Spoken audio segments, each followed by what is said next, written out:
This all goes back to the pinnacle point of Miladun Nabi, the birthday of the Prophet Muhammad. They try to say it's only Sunnah, it's only Mu'akkada, but it's a pinnacle point of their aqa'id. If you don't believe in the birthday of the Prophet Muhammad, you're anta kharij, you're away from Ahlul Sunnah. You are no longer part of Ahlul Sunnah. That has become the symbol of their belief. You believe in Miladun Nabi, you are a true believer.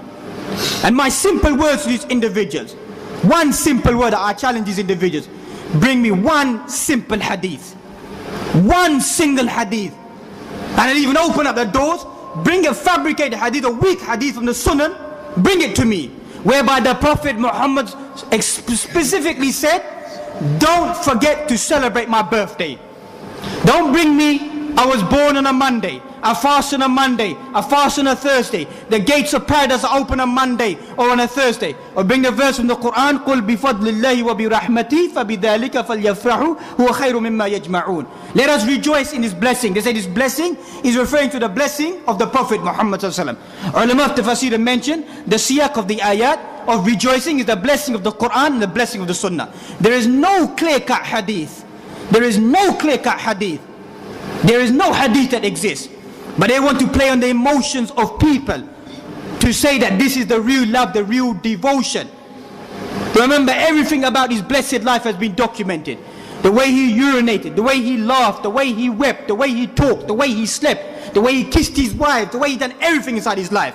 Billahi alaykum. If every single thing has been documented, every single book of hadith, why is there not one single hadith? If I'm Gustakhi Rasul, if I'm blaspheming against the messenger, we spend all our life reading through his sunan, all our life reading through his ahadith. Ulama of ahadith, ulama of ahl hadith spend all of their life searching to find the statements of the Prophet Muhammad. All of a sudden, you found it. All of a sudden, you found it. And even more than that, you found it before Abu Bakr. You found it before Umar. You found it before Uthman. You found it before Ali. Were they too busy that you found his birthday and they never found his birthday? Does it make sense to you? You found it, they never found it. And likewise the rest of the companions. Bilal radiyallahu ta'ala anhu, after the demise of the Prophet Muhammad sallallahu alaihi wasallam, he stopped giving the adhan. You want to play on people's emotions? Bilal stopped giving the adhan. He said, Kayfa u'adhin? How can I carry on when I come to Ashhadu anna Muhammadan Rasulullah wa Rasulullah is no longer in front of me?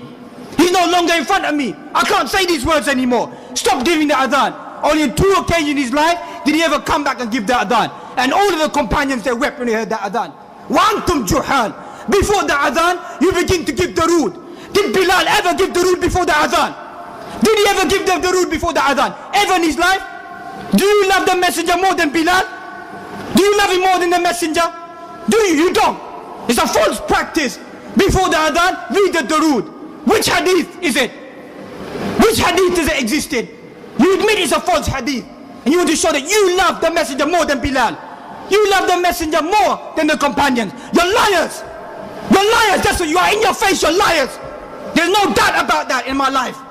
The biggest liars you are. On the day of judgment, the messenger will say to you, Suhtan, suhtan.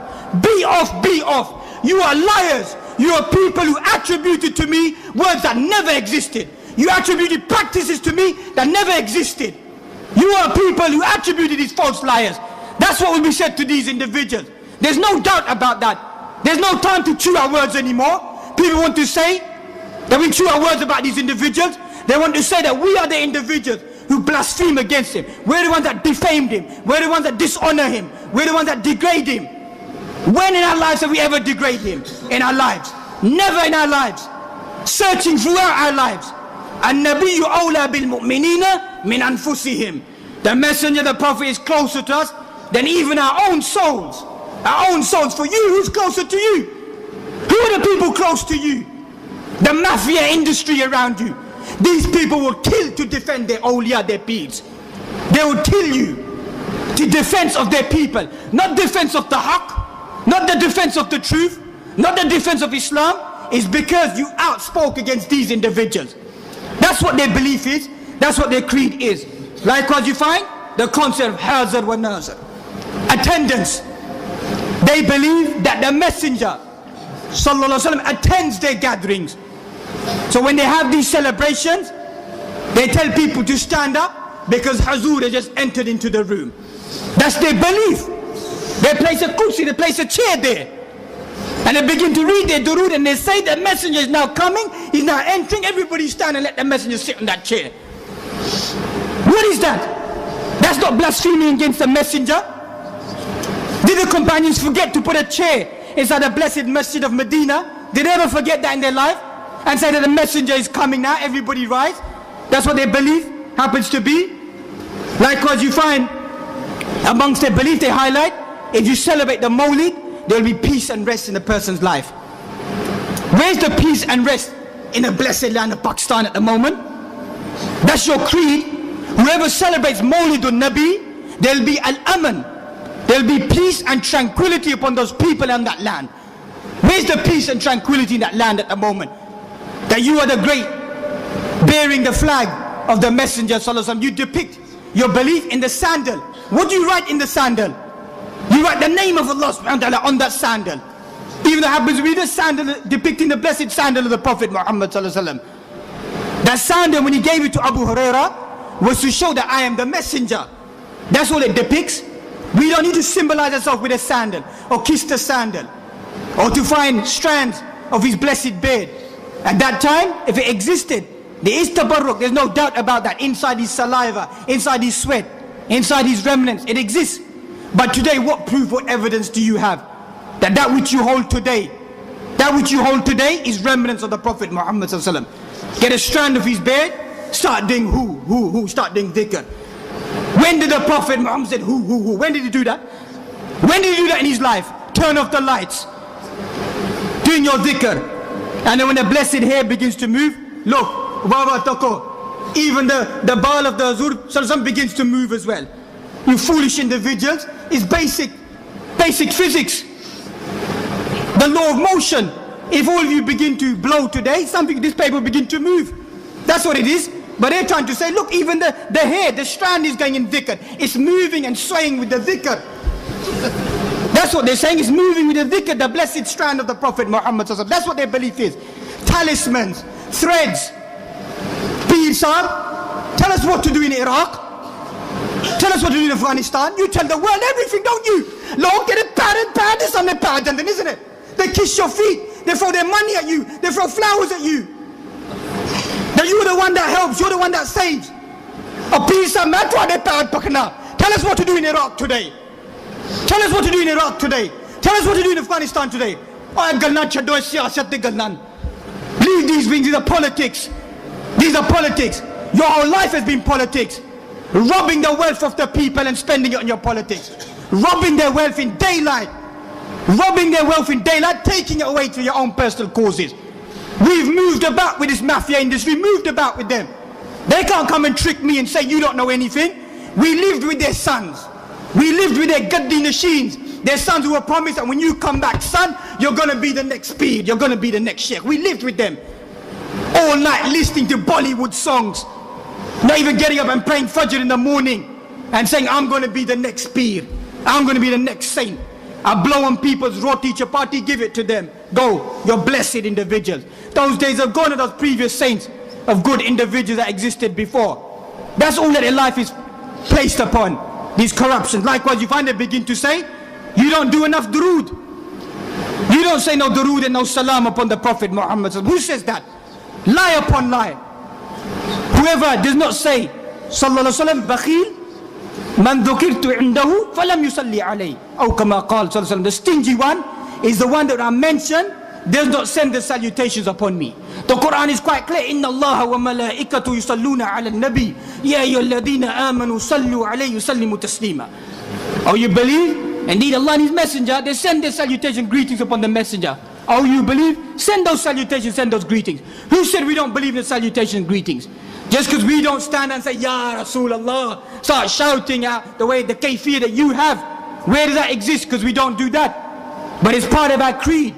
The most closest individual to the Messenger will be the one who makes the durood, who makes the salam. On Yawm al-Jum'ah, فَأَكْثِرُوا عَلَيَّ السَّلَامِ. On the day of Yawm al-Jum'ah, send the salutations, increase in the salutations. These are the false concepts they want to throw upon Ahlul Hadith. These are the false concepts they want to throw upon what they claim that we are Wahhabiyun, which is a title invented by the British colonialism at that time upon the people who strove against them. The people who fought against them were only a certain group of individuals.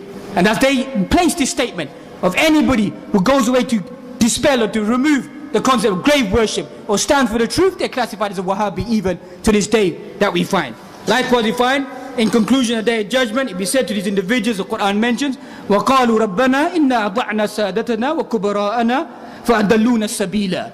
These people will say, on the day of judgment, we followed or we obeyed سَادَتَنَا. We obeyed, yani our teachers, وَكُبَرَاءَنَا our elders, and they strayed us from the path. Simple message to a simple Muslim. Every single day inside your life, you always look for that which will benefit you. That which will benefit you inside this dunya. Why do you become so shallow inside the akhirah and say whatever that person tells me, I'll take it?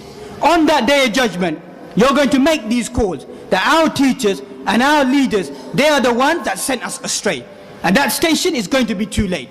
Likewise the Quran mentions, اتبعوا ما أنزل إليكم من ربكم ولا تتبعوا من دونه أولياء قليلا ما تذكرون.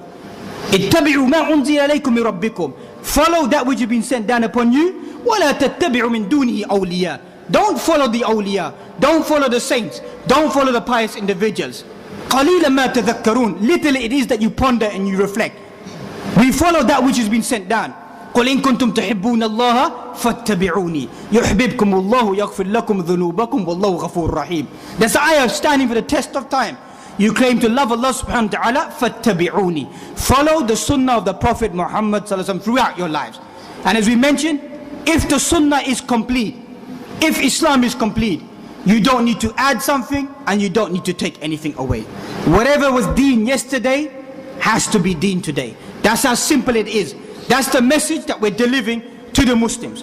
وَمَنْ يُشَاقِقِ الرَّسُولِ مِنْ بَعْدِ مَا تَبَيَّنَ له الْهُدَى وَيَتَّبِعْ غَيْرَ سَبِيلِ الْمُؤْمِنِينَ نُوَلِّهِ مَا تَوَلَّى وَنُصْلِهِ جَهَنَّمَ وَسَاءَتْ مَصِيرًا. Whoever contends with the messenger after the truth has been shown to the individual and follows a path other than the way of the believers, other than the way of the companions, that individual's refuge, final destination will be none other than the hellfire. And that is the message that we need to deliver to our own selves and to the wider community, to bring them out of this kufr, to bring them out of this shirk. That the individual that we follow blindly in our life is the messenger. He is infallible in the sense that whatever he told us to do, we carry that out. Everything in our ibadah. Al-ibadah tawfiqiyah. Ibadah is restricted.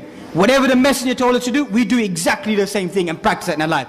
There's no need for us to come and do something extra. We follow the teachings of the Quran and Sunnah the way it's been highlighted. This concept of tawassul, al-bid'i, this way of finding intermediaries and intercessions to come close to the messenger, come close to the awliya, come close to Allah subhanahu wa ta'ala, is all away from the path of Ahlul Sunnah. And that's these individuals need to be taught that lesson and send that message out to these individuals, that your creed is a corrupt creed. Your creed is a creed that goes against the real belief of Ahlul Sunnati wal Jama'ah. May Allah subhanahu wa ta'ala give us all the pristine and orthodox views and ability to remain steadfast to the teachings of Qala Allahu wa Qala Rasul wa Qala Sahaba throughout our life. To yearn and to stay upon that and never lose track upon whatever exists outside us, to fall into the trap that may be this and may be that. This is a long path, a long commitment towards Allah subhanahu wa ta'ala, and let not these people deter us from the truth and to deliver the message to these people appropriately. وَأَقُولُ قَوْلِي هَذَا وَأَسْتَغْفِرُ لَي وَلَكُمْ وَلِجَمِيعِ الْمُسْلِمِينَ فَاسْتَغْفِرُوا إِنَّهُ الْغَفُورُ الرَّحِيمُ سبحانك اللهم وبحمدك أشهد أن لا إله إلا أنت أستغفرك وأتوب إليك. بارك الله فيكم.